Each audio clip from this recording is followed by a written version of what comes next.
안녕하세요. 오늘도 사연살롱을 찾아주셔서 감사합니다. 서울에 사는 60대 여성이에요. 부모가 죽으면 땅에 묻고 자식이 죽으면 가슴에 묻는다고 하잖아요. 몇 년 전 제 가슴에도 무덤이 하나가 생겼답니다. 내 목숨과 바꿀 수 있을 만큼 소중한 아들을 묻은 무덤이죠. 아들을 앞서 보내고 한동안 저는 살아야 할 의미를 찾지 못했어요. 남편이 들으면 서운하겠지만 옆에 있는 남편한테 신경 쓸 겨를이 없을 정도로 제 삶 전체가 무너져 내렸거든요. 훌훌 털고 다시 일어설 힘이 조금도 남지 않아서 살아도 산 게 아니었어요. 그런데 그랬던 제게도 살아야 할 이유가 생긴 거예요. 저와 남편에겐 기적이라고밖에 설명할 수 없는 그날의 일을 들려드리려고 이렇게 사연을 보냅니다. 뒤돌아보면 제 인생은 남들에 비해 평탄했던 것 같아요. 대학 교수였던 아버지와 돈 있는 집안의 딸이었던 어머니 밑에서 고생이란 걸 모르고 살았거든요. 음대 교수였던 아버지는 6살 무렵부터 저를 피아노 앞에 앉히셨어요. 마치 아이 손에 장난감을 쥐어주듯 아버지는 고사리 같은 제 손을 피아노 건반 위에 올려주셨죠. 당시에 제가 얼마나 제대로 쳤는지는 기억이 안 나요. 다만 아버지랑 같이 뭔가를 한다는 것에 즐거움을 느꼈던 것 같아요. 당시 음대 교수임에도 불구하고 자식들에게 따로 음악 교육을 하지 않으셨던 아버지였기에 아버지가 손수 제게 피아노를 가르치셨다는 것만으로도 어머니를 비롯해 주변 분들은 많이들 놀라셨어요. 제게는 10살 이상 차이가 나는 언니와 오빠가 있는데 그 형제들에겐 하지 않으시던 걸 제게만 가르치셨으니까요. 그래서 다들 아버지가 계셔서 제게 음악적 소질을 본 게 아니냐는 말들을 했어요. 아무래도 저를 음악 쪽으로 키우려고 하시는 게 아닌가 하고 말이죠. 저 역시도 처음 피아노를 시작할 때는 몰랐지만 조금씩 머리가 커가면서 아버지가 그런 의도를 가지고 계신 게 아닌가 생각하게 되었어요. 사실 음악적 소질이고 뭐건 간에 제게 가장 의미가 됐던 건 아버지가 나한테 기대를 하신구나 하는 생각이었어요. 그렇게 생각하니 연습을 게을리할 수가 없더라고요. 어떻게든 남들보다 낫다는 걸 증명하고 싶어서 밤낮 없이 연습하고 기대를 저버리지 않으려고 노력했어요. 제 또래 아이들이 나가는 콩쿠르에서 받은 트로피가 늘어갈수록 그래도 내가 아버지의 기대에 부응하고 있다는 만족감도 느끼게 되었죠. 외할아버지께서는 이런 손녀딸을 위해 해외 유학까지 보내주려고 하셨어요. 경자야, 이 하레비는 말이다. 이문이 나지 않는 데는 투자를 안 하는 사람이다. 뼛속까지 장사꾼이거든. 그런데 말이다. 이번만큼은 하레비가 우리 막내 손녀를 위해서 이문과 상관없이 투자를 해볼 생각이다. 그건 네 능력을 믿어서가 아니야. 네 아버지 안목을 믿는 거지. 서운해도 할 수 없다. 하지만 대신 널 위한 투자는 아끼지 않으마. 유학을 가고 싶다면 그게 어디든 보내줄 거고 네가 원하는 피아노가 더 있다면 전 세계를 뒤져서라도 찾아서 사주마.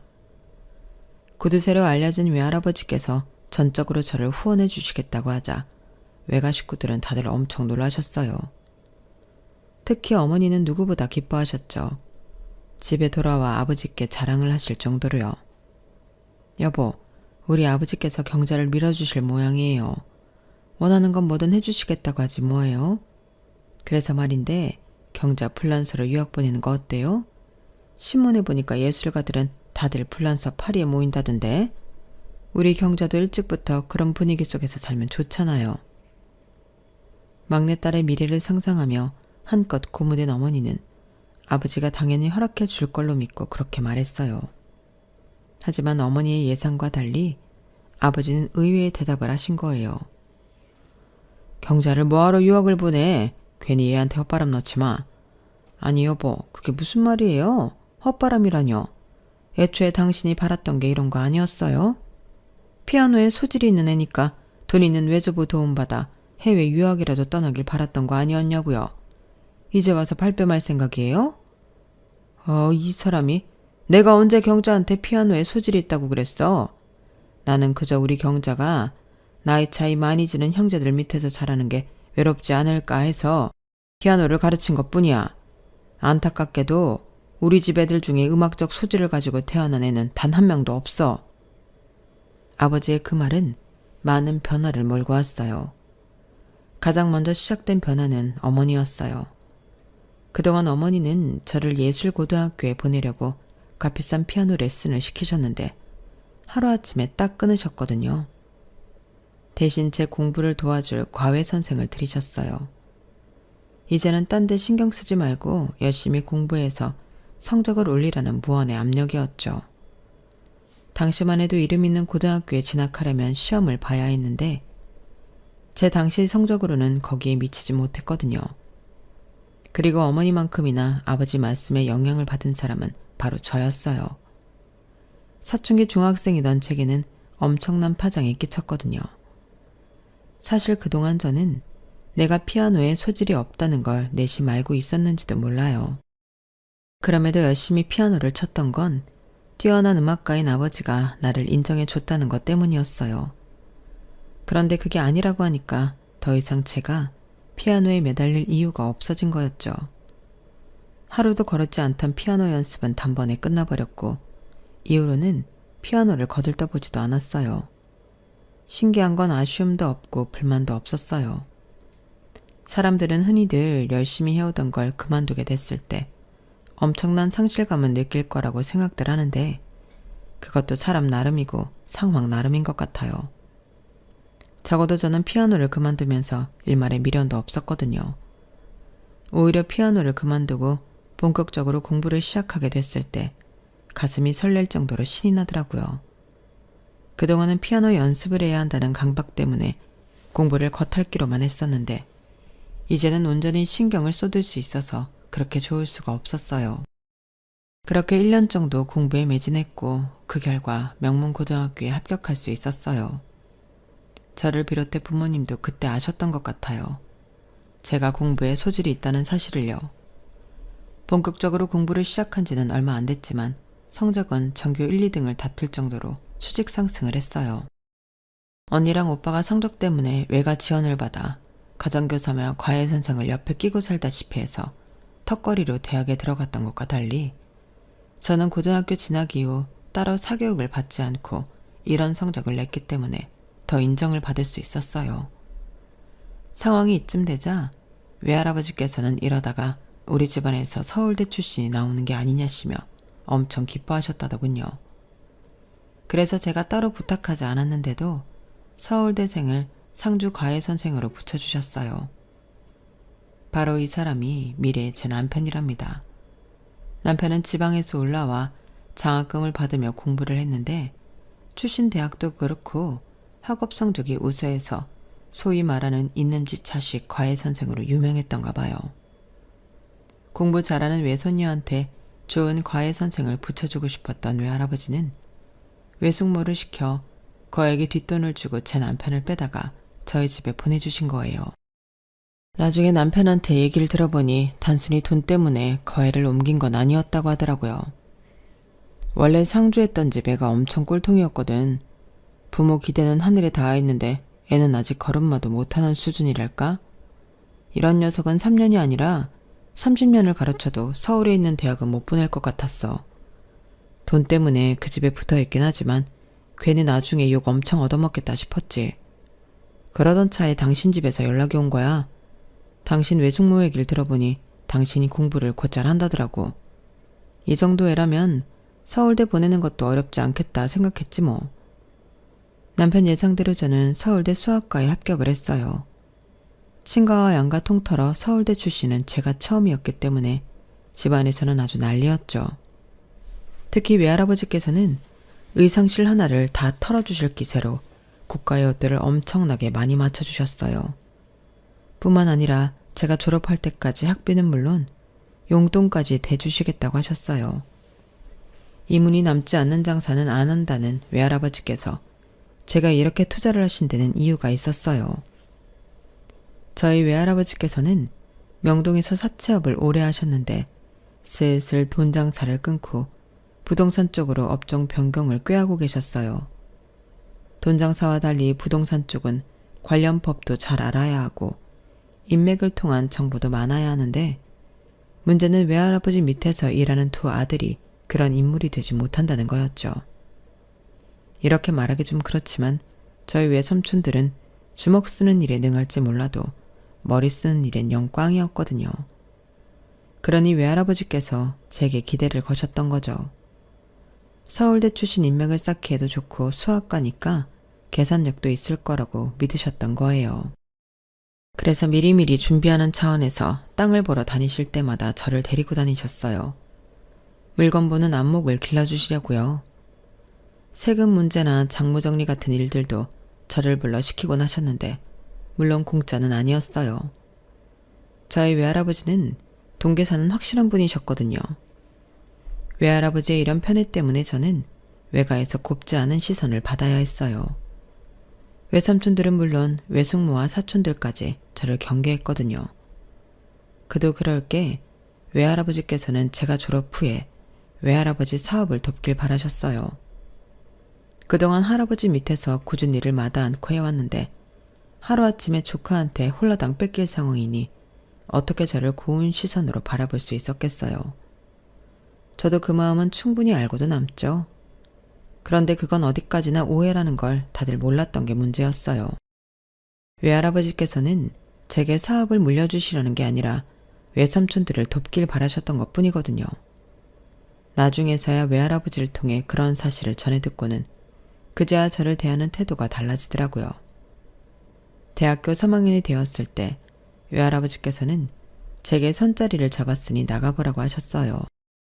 딱히 결혼 생각은 없었지만 외할아버지 말씀이라서 약속 장소에 나갔더니 글쎄 그 자리에 남편이 앉아있지 뭐예요. 제 과외 선생으로 들일 때부터 이미 제 짝으로 염두에 두셨던 거예요. 제 성적이면 굳이 뒷돈까지 줘가며 빼온 과외 선생을 붙일 필요가 없었는데도 학비며 생활비까지 지원해가면서 남편을 제 옆에 붙여두신 건 훗날을 생각해 그러신 거였죠. 그러니까 남편은 저희 외할아버지한테 과외 선생으로 뽑힌 게 아니라 애초에 외손주 사위로 뽑혔던 거예요. 남편과는 2년 정도 연애를 하다가 대학 졸업 후에 결혼식을 올렸어요. 대기업에 다니는 남편은 1년 중 3분의 2 이상을 해외에서 보내야 했어요. 출장 갔다가 돌아오면 며칠 안 돼서 또다시 출장을 떠났거든요. 아이라도 있었다면 외롭지는 않았겠지만 안타깝게도 우리 부부 사이엔 아이가 생기지 않았어요. 병원에 가서 검사도 해보고 임신이 잘 된다는 한약도 먹어봤지만 좀처럼 아이는 생기지 않더라고요.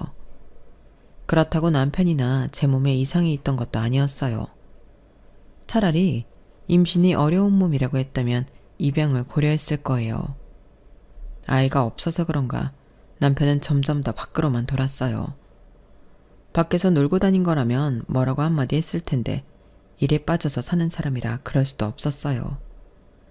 살면서 제 생일이나 결혼기념일을 남편이 챙겨준 일이 단 한 번도 없을 정도로 남편은 저보다는 늘 일이 먼저인 사람이었어요. 그래도 남들이 보기에는 이보다 좋은 남편감도 없었죠. 학벌 좋고 직장 좋고 돈도 잘 벌어오는 데다가 시집살이 시킬 시부모님도 없었거든요. 그러니 제가 외롭다고 떠들어댄들 제 말에 귀를 기울여줄 사람은 없었어요. 그럴수록 저는 점점 더 외로움에서 비롯된 마음의 병까지 얻게 되었고요.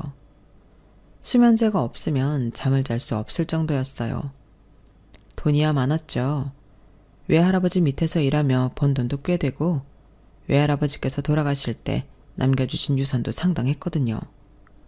하지만 이 많은 것들이 있었음에도 제 인생은 한순간도 행복하지 않았어요. 점점 더 시들어가는 기분만 들 뿐이었죠. 그러다 모든 걸 포기하고 싶어졌을 때 기적이 일어난 거예요.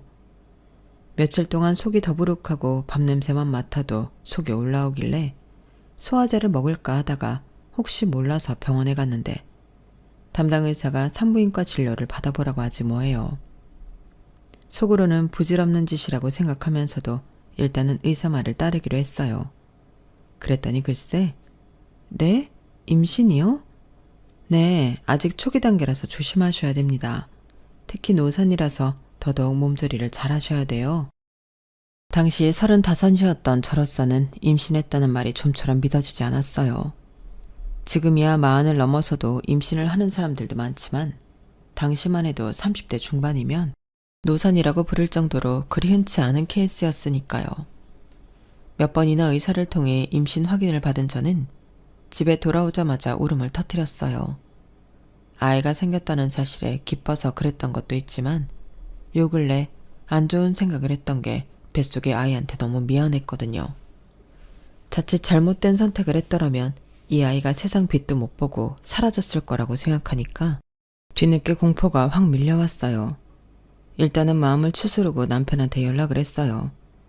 바로 연락이 닿지 않아서 남편 부하 직원한테 집에 큰일이 생겼으니 바로 연락해달라는 메시지를 남겼어요. 이렇게 말해두지 않으면 남편이 연락을 안 할 것 같았거든요. 아니나 다를까 몇 분 뒤 남편이 다급한 목소리로 전화를 했더라고요. 무슨 일이야? 큰일이 났다니? 당신 괜찮아? 이상하게 걱정 가득한 남편의 목소리를 들으니까 갑자기 기분이 좋아지더라고요.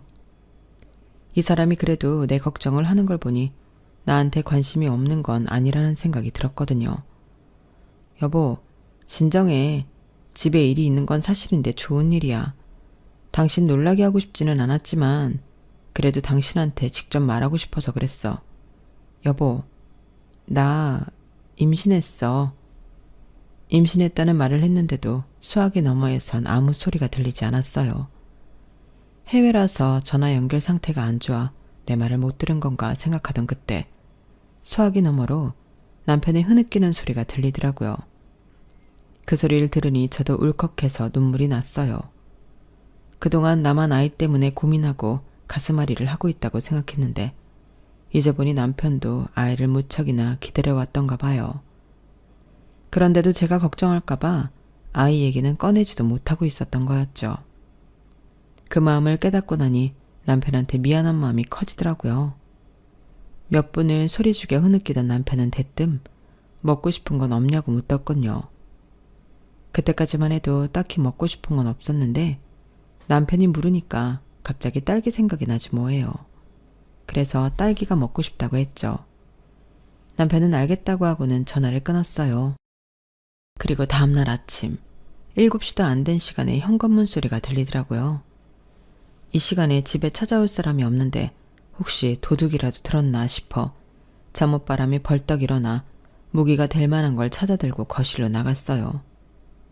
그랬더니 글쎄 남편이 커다란 스티로폼 박스를 안고는 들어오지 뭐예요. 여보, 이 시간에 당신이 어떻게 왔어? 그리고 손에 든 그건 뭐야? 뭐긴 당신이 먹고 싶다던 딸기지. 문연 가게가 없어서 도매시장에서 사오는 길이야. 내가 금방 씻어줄 테니까 당신은 소파에 앉아있어. 임신 소식을 전해 듣자마자 부랴부랴 한국행 비행기에 몸을 실은 남편은 공항에서 내리자마자 과일 도매시장으로 달려갔더라고요. 비행기 안에서 생각해보니까 아무리 생각해도 문연 과일 가게가 없을 것 같더라고. 그래서 공항에 내리자마자 과일 도매시장으로 달려갔지. 덕분에 싱싱하고 알이 굵은 딸기를 살 수 있었어. 여보, 또 먹고 싶은 거 있어? 말만 해. 내가 거기가 어디든 당장 달려갔다 올 테니까.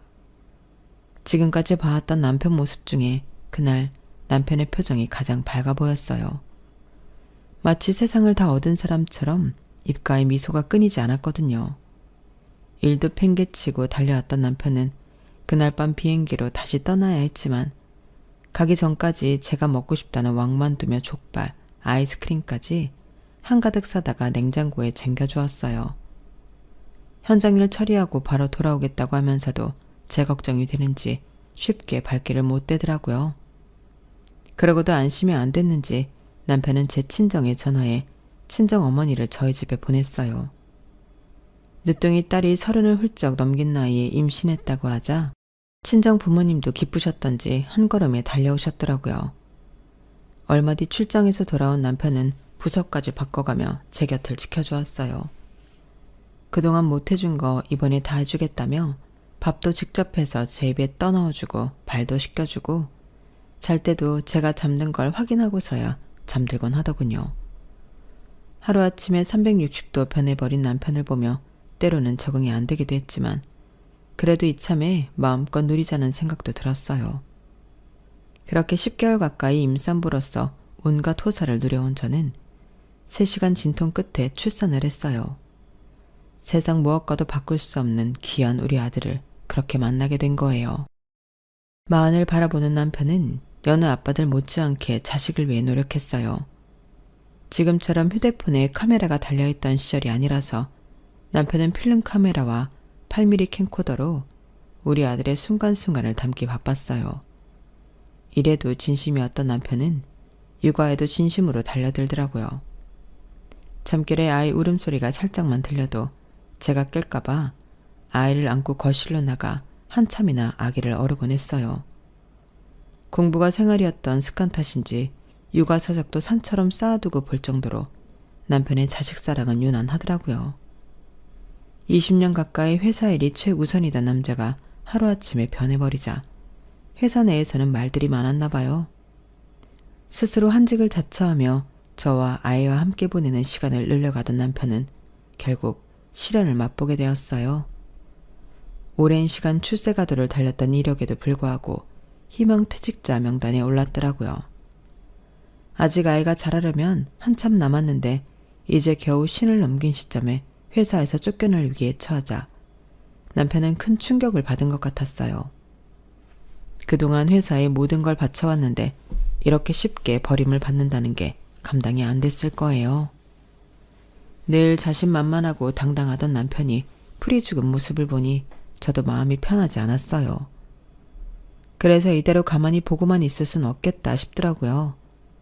그래서 남편 명예퇴직 얘기는 모른 척하고 선수를 쳐버렸어요. 여보, 이참에 회사 그만두는 게 어때? 그동안 당신 능력 충분히 발휘하며 살았잖아. 언제까지 회사 좋은 일만 시켜줄 거야. 그러지 말고 앞으로는 당신이 하고 싶은 일 해. 돈은 걱정하지 말고. 당신도 알잖아. 우리 외할아버지가 날 좀 예뻐하셨어? 외할아버지가 남겨주신 건물도 있고 그것 외에도 땅이며 현금도 차고 넘치게 있어. 그거 다 당신 줄 테니까 당신 하고 싶은 거 해. 제 말에 남편은 헛웃음을 지었어요.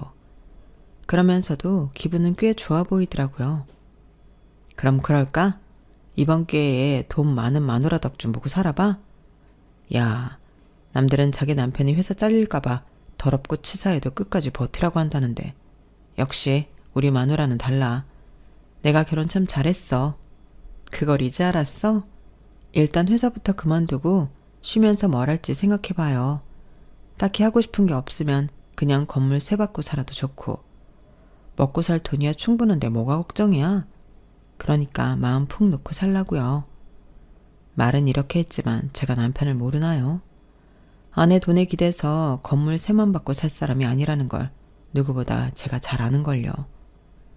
남편은 회사를 그만두고 한 3개월 정도 집에서 지냈어요. 그러는 동안에 하루에 몇 시간씩 서재에 들어가 사업 구상을 하더니 얼마 뒤 작은 회사를 차렸어요. 퇴직금으로 감당할 수 있는 규모로 말이죠. 제가 사업 자금을 지원해 줄 테니 규모를 키우라고 해도 남편은 극구 사양했어요. 자식 앞에서 가장으로서 떳떳하려면 그러면 안 된다나요? 그리고 몇 년 뒤 20여 년 가까이 대기업 직원으로 전 세계를 돌며 일을 했던 남편이 차린 회사는 어느 정도 자리를 잡았고 조금씩 규모도 키워나가기 시작했어요. 그리곤 우리 아들이 20살이 되어 대학에 진학했을 때 어엿한 중소기업 대표가 되어 있었죠. 남편을 보니 될 놈은 어떻게 해도 된다는 말이 실감이 나더라고요. 어렵게 얻은 아들은 자라면서 병치레 한 번 없이 잘 자라주었고 지 아빠나 저만큼은 아니었지만 공부도 나름 잘했어요. 누굴 닮아서 그런지 운동을 좋아해서 유치원 때부터 수영, 태권도, 축구, 검도까지 안 가르쳐 본 게 없을 정도였죠. 저나 남편이 하라고 시킨 게 아니라 제가 스스로 하고 싶다고 해서 시켜준 거였어요. 그렇다고 운동을 전공할 만큼의 실력은 아니고 취미로 즐기는 수준이었죠. 문제는 하나를 끝까지 하는 법이 없다는 거였어요. 처음엔 신나서 하다가도 약간의 고비가 생기면 바로 손을 놔버리더라고요. 남편도 저도 늦게 가진 아이라서 오냐오냐해서 그런 게 아닌가 걱정이 될 정도였어요. 대학 진학을 앞두고도 며칠에 한 번씩 하고 싶다는 전공이 바뀌는 거예요. 하루는 기자가 되겠다고 하더니 다음 날은 스포츠 마케팅을 하겠다고 하고, 그러다 며칠이 지나면 언제 그랬냐는 듯이 수학 선생이 되고 싶다고 하니 참. 내 자식이지만 이게 나중에 사회에 나가서 사람 구실은 제대로 할지 걱정이 앞서더라고요. 그래서 하루는 남편이 아들을 잡아놓고 한마디 했어요. 이 녀석아, 사내 자식이 돼서는 뭐 하나 끈질기게 하는 것도 없고 툭 하면 생각이 손바닥 뒤집듯 바뀌면 어쩌겠다는 거냐? 이래서야 어떤 여자가 널 믿고 시집을 오겠냐? 네가 네 가정을 제대로 꾸릴 수 있겠어? 뭐든 한번 마음 먹었으면 끝장을 보겠다는 생각으로 덤벼. 크든 작든 성과를 잃어보라고. 그날 태어나서 처음으로 제 아빠한테 한 소리 들었던 아들은 꽤나 충격을 받았던 모양이에요. 그때 이후로는 성급하게 뭔가를 하겠다고 하거나 쉽게 포기하는 일이 없었거든요. 이듬해 아들은 대학에 들어갔어요. 정시로 3군데 썼던 곳 모두 합격을 해서 그 중에 제가 가장 원하던 대학에 진학을 했어요. 사실 남편과 저는 학교 이름을 봤을 때 A대학에 들어가길 바랐는데 아들은 B대학을 선택하더라고요. A대는 담임이 골라준 대학이라 과가 마음에 안 들고 자기가 원하는 과가 있는 대학은 B대라면서요. 그래도 졸업 후 취업을 생각하면 아무래도 더 이름이 있는 A대가 낫지 않을까 해서 아들을 설득해 보려고 했어요. 그랬더니 남편이 말리더라고요. 저 녀석이 인생에서 중요한 첫 선택이야. 나중에 후회를 하게 되더라도 스스로 하게 하자고. 부모가 자식 인생을 대신 살아줄 수는 없잖아. 남편 말이 맞다는 건 알기 때문에 따르긴 했지만 그래도 걱정이 되는 건 어쩔 수 없었어요. 아들이 선택한 전공은 디지털 아트였어요. 남편과 제게는 생소한 과였지만 아들 말로는 앞으로 전망이 있는 과라고 하더군요. 아들의 선택을 믿고 따라주기로 한 이상 딴지를 걸 생각은 없었어요. 그저 내 자식이 온전히 한 명의 사회인으로 제 몫을 다할 수 있기를 바랄 뿐이었죠. 그런 의미에서 아들은 기대 이상으로 잘해주었어요. 대학을 졸업하기도 전에 같은 과 동기들과 의기투합해서 회사를 차렸거든요. 아직 대단히 큰 돈을 벌지 못했지만 지들끼리 뭉쳐다니면서 용돈벌이 정도는 하는 것 같더라고요. 그러다 대학을 졸업하고는 일거리가 많이 늘었는지 집에도 자주 못 들어올 정도였어요. 엄마로서 걱정은 됐지만 그래도 제 자리를 잡으려고 노력하는 아들이 기특하기도 하더라고요. 그렇게 수년을 주말도 없이 뛰어다닌 덕에 아들네 회사는 어느 정도 자리를 잡게 되었어요. 지방 정부에서 하는 행사 일을 맡아서 하기도 하고 대학 축제나 영화, CF 쪽 일도 하는 것 같더라고요. 덕분에 저랑 남편은 영화 시사회 티켓을 선물 받기도 했어요. 그렇게 일에 빠져 사는 줄 알았던 녀석이 하루는 뜬금없이 결혼을 하겠다고 그러더라고요. 내가 2년을 쫓아다닌 끝에 사귀게 된 여자야. 그러니까 엄마, 우리 예지 시집살이 시키면 안 돼. 딸처럼 아껴주겠다고 해놓고 딸처럼 부려먹을 생각도 하지 말고 그냥 남의 집 귀한 딸이라고 생각하고 귀하게 대해줘. 알았지? 아들 녀석의 말에 어찌나 기가 차던지. 아니, 누가 며느리 구박을 하겠대요? 어이가 없어서. 정말 내가 지를 어떻게 키웠는데 벌써부터 지 아내 될 여자 편을 들다니 괘씸하기 짝이 없더라고요. 그렇게 아들이 데려온 며느리는 사실 마음에 썩 들진 않았어요. 뭐랄까 지 할 말 다 하고 사는 애 같았거든요. 빈말이라도 사람 듣기 좋은 말을 할 줄도 모르고 먹기 싫은 건 대놓고 안 먹겠다고 똑부러지게 말을 하더라고요. 남편은 앞에선 고분고분한 척하고 뒤에서 딴소리하는 사람보다 훨씬 낫다고 좋아했지만 그래도 저는 며느리의 성격이 부담스러웠어요. 제가 그런 성격이 못 돼서 그런 건지도 모르겠지만요. 게다가 상견례 때 사돈을 만나보니 더 마음이 심란해지지 뭡니까? 아무리 세상이 바뀌었다고 하지만 그래도 명색이 사돈지간이 될 사람들을 만나는 자리인데 어떻게 옷차림을 그렇게 하고 나온답니까? 집 앞 슈퍼에 라면 사러 가는 사람처럼 다 구겨진 바지에 티셔츠 차림으로 나왔더라고요. 그러면서 자기가 아내도 없이 힘들게 키운 자식이라고 생색은 어찌나 내든지 누구는 뭐 자식을 손쉽게 키웠답니까? 하나부터 10까지 마음에 안 드는 것 투성이었지만 뭐가 그리 좋다고 시종일관 실실거리며 제 신부감을 보고 있는 아들 녀석을 보니 열불은 나도 반대는 할 수 없었어요.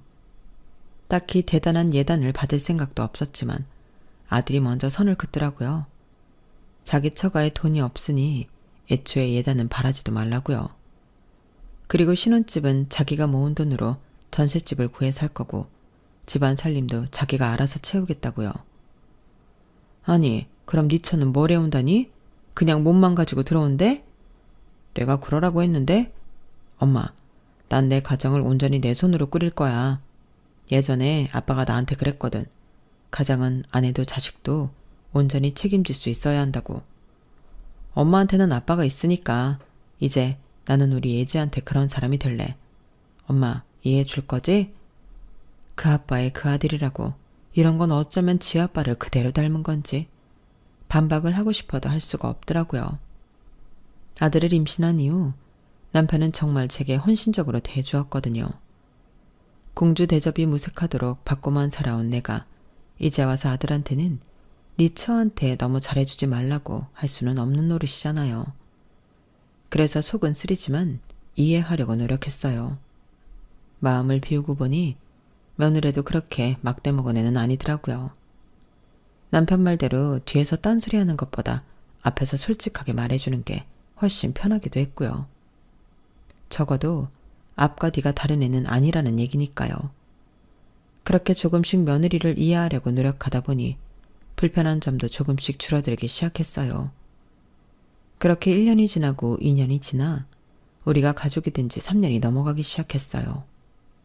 다른 건 아쉬운 게 없는데 손주 소식이 아직 없다는 게 마음에 걸렸어요.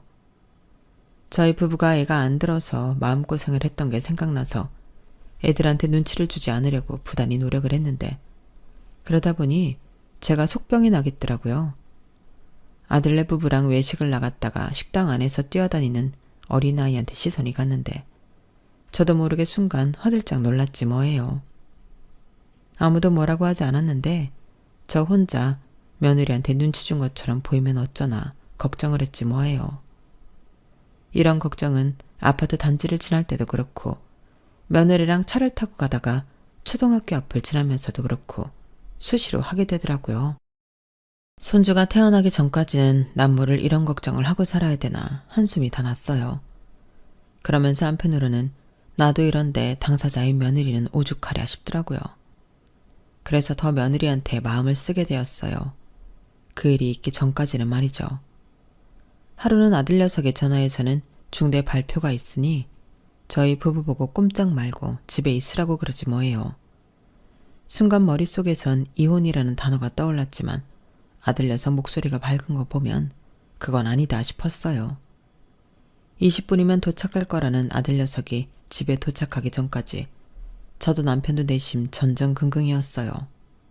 그런데 이 녀석이 온다고 한 지가 언젠데 1시간이 지나도 감감무소식이지 뭐예요.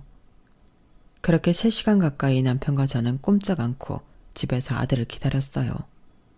그런데 그때 모르는 번호로 전화가 온 거예요. 그리고는 믿을 수 없는 말을 하더라고요. 제 아들내미가 교통사고를 당했는데 병원으로 바로 와달라고요. 얼마나 다쳤냐고 물어도 대답은 않고 빨리 오라는 말만 반복하길래 남편과 택시를 타고 병원으로 향했어요. 그리고 그곳에서 듣게 된 건 아들의 사망 소식이었어요. 병원에 도착했던 순간부터 의식은 없었다며 뭐라고 길게 얘기를 하는데 그딴 건 귀에 들어오지도 않았어요. 세상을 다 준데도 안 바꿀 귀한 내 자식이 세상을 떠났는데 그 외에 다른 말들이 무슨 소용이 있겠어요. 하늘이 무너진 것처럼 막막하고 가슴을 돌덩이로 내리친 것처럼 아려왔어요. 제가 바닥에 주저앉아 주먹으로 가슴을 치며 오열하는 바람에 정작 남편은 소리내 울지도 못했어요. 저까지 잘못될까봐 옆에서 전전긍긍이었죠. 그때까지는 정신이 없어서 아들 녀석과 함께 타고 있던 며느리 생각은 하지도 못했어요. 장례식을 진행하면서 며느리가 보이지 않아 그때서야 남편한테 며느리는 어디 있냐고 물었더니 병실에 입원해 있다고 했어요. 다행히 며느리는 찰과상만 조금 입었을 뿐 따로 다친 곳은 없다더라고요. 그런데 그 말을 들으니 더 화가 나는 거예요. 내 아들은 죽었는데 며느리는 고작 찰과상이 다라고? 심보를 이렇게 쓰면 안 되는 건 알지만 그래도 그땐 어쩔 수 없었어요. 내 아들의 죽음이 너무도 크게 느껴졌으니까요. 그렇게 멀쩡하면 지 남편 장례식에는 와야 할 거 아니에요. 어떻게 지 남편이 죽었는데 코빼기도 안 보이냐고요? 서운한 마음에 소리를 쳤더니 남편이 그러는 거예요. 그게 며느리가 충격이 커서 그런지 기억을 잃은 것 같아. 의사 말로는 일시적인 기억 상실일 거라는데 언제 기억이 돌아올지는 기약할 수가 없대. 그러니 장례식은 우리 둘이 치릅시다. 그렇게 남편과 둘이서 아들 장례식을 치르고 이틀간은 도저히 기운이 안 나서 침대에 누워 있었어요. 그랬더니 남편이 같이 병원에 좀 가보자고 그러더라고요. 싫어요. 내 아들은 죽었는데 살아남은 며느리를 보러 가자고요? 내가 왜요? 경찰이 하는 말 못 들었어요? 발견 당시 우리 애가 며느리를 감싸고 있었다잖아요. 그게 무슨 의미겠어요? 지 아내 살리자고 내 아들이 죽었다는 얘기 아니냐고요. 내 아들이 목숨까지 바쳐서 살려냈더니 기억 잃었다는 핑계로 내 아들 마지막 가는 길 배웅도 않고 속 편하게 잠만 잘 자고 있잖아요. 그런 애를 내가 왜 찾아가야 돼요? 안 가요. 안 간다고요. 고래고래 소리를 지르고는 이불을 뒤집어 썼어요. 그랬더니 남편이 다가와 제 등을 쓸어주며 그러더군요. 며느리가 기억에 들어오면 그땐 우리보다 더 힘들 거야. 당신 곁에는 나도 있고 내 곁에는 당신이 있지만 며느리한테는 아무도 없잖나. 작년에 친정아버지 세상 떠나고 아무도 없는 앤데 우리라도 돌봐야지. 우리 친석이가 하늘에서 보면 얼마나 야속해 하겠어. 며느리 위한다 생각 말고 내 아들 마음 편하게 해주자 생각하고 가보자고. 남편은 치사하게 우리의 얘기까지 꺼내며 제 등을 떠밀었어요. 그렇게 찾아간 병실에는 며느리 혼자 덩그러니 누워있더라고요.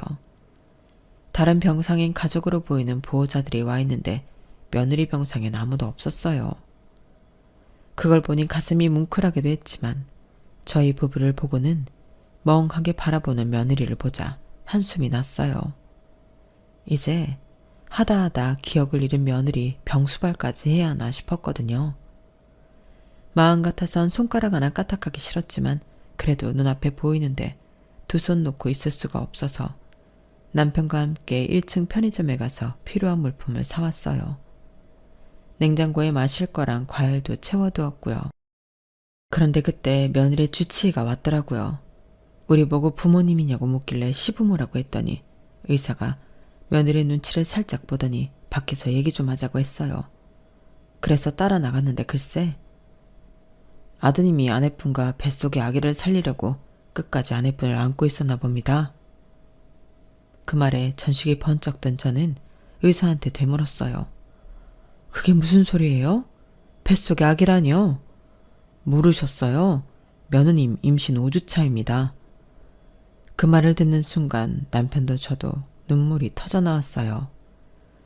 내 아들 잡아먹은 며느리라고 속으로 그렇게 욕을 했는데 내 아들이 지킨 건 어쩌면 자기 자식인지 모른다는 생각에 괜히 며느리한테 미안하기까지 하더라고요.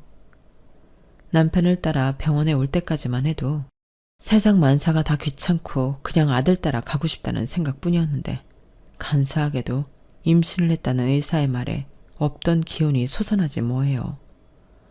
그 길로 며느리가 누워있는 병실을 달려가 며느리를 안고 펑펑 울었습니다. 얼마 뒤 며느리는 퇴원을 했고 아들 녀석과 함께 살던 집에 혼자 둘 수가 없어서 남편과 제가 수시로 찾아가 말벗을 해주었어요. 홀몸이 아닌 며느리 밥을 챙기는 것도 제 몫이었죠. 그렇게 반년 가까이 지나는 사이 며느리는 기억을 되찾았어요. 한 번에 다 떠올린 건 아니고 떠듬떠듬 조금씩 찾아나갔어요. 제 남편의 죽음을 떠올린 그날은 미친 듯이 울부짖어서 며느리가 잠들 때까지 제가 안고 있었습니다. 그리고 다음날 며느리가 그러더군요. 저희 부부랑 같이 살게 해달라고요. 혼자서는 이 집에서 버틸 자신이 없다는 거예요. 저도 남편도 며느리랑 뱃속의 아기가 걱정되던 터라 두 말 않고 그러자고 했어요. 손자 녀석이 태어나던 날도 며느리는 저희 부부랑 집에서 함께 아침을 먹고 병원으로 향했어요. 출산을 한 직후에도 며느리 곁을 지킨 건 저희 부부였고요. 3년이 지난 지금은 더 이상 시부모와 며느리가 아니라 그냥 딸처럼 지내게 되었답니다. 평탄하기만 했던 제 인생에 불어닥친 시련이 처음엔 감당하기 힘들어서 모든 걸 놓아버릴까 생각했어요. 하지만 인생은 시련을 이겨낼 만큼의 기적 같은 희망도 선사한다는 걸 알게 되었죠. 제게 있어 기적은 손자 녀석의 탄생이었어요.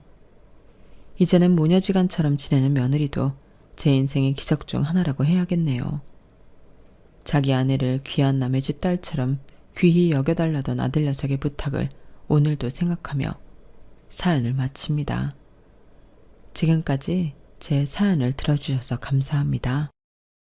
여러분의 가정에도 안정과 행복이 가득하기를 진심으로 바랍니다. 여러분, 사연 댓글에 응원과 현명한 조언 부탁드려요.